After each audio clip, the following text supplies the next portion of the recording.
আসসালামু আলাইকুম, কেমন আছেন সবাই? আশা করি ভালো আছেন। আলহামদুলিল্লাহ আমরাও ভালো আছি। তো আমরা আজকে যাচ্ছি কুমোর বাড়িতে মাটির কিছু জিনিসপত্র কেনার জন্য। তো আমাদের বাড়ির পাশেই। তো এই যে দেখেন এখানে জিনিসপত্র বানিয়ে রাখছে, শুকাতে দিছে, এখনো পোড়ানো হয় নাই।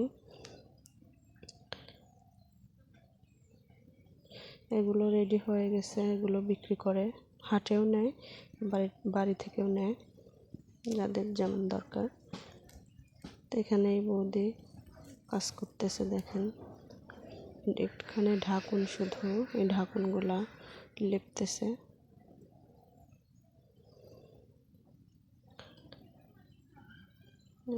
ভালোই লাগতেছে দেখে, দেখেন হাতের কাজগুলো সুন্দর আছে। তো ঘরের মধ্যে আরো অনেক জিনিস আছে, আমাদেরকে ঘরে নিয়ে গেছে। তো আমরা ঘরে ঢুকছি, নিচে পাতিলগুলো কিনবো। আর এইটাকে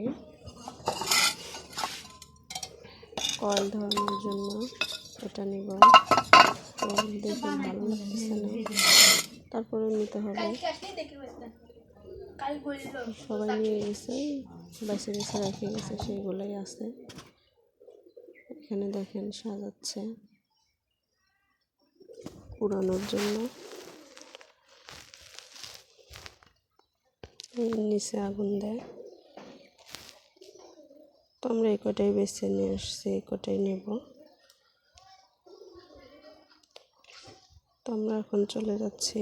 তো আমরা আবার অন্য জায়গায় যাব, তাই জন্য বের হয়ে গেছি। এদিকে আবার একটা গাছে দেখতেছি যে রস সংগ্রহ করার জন্য গাছি উঠছে গাছে। তো যারা রস সংগ্রহ করে তাদেরকে আমরা গাছি বলি।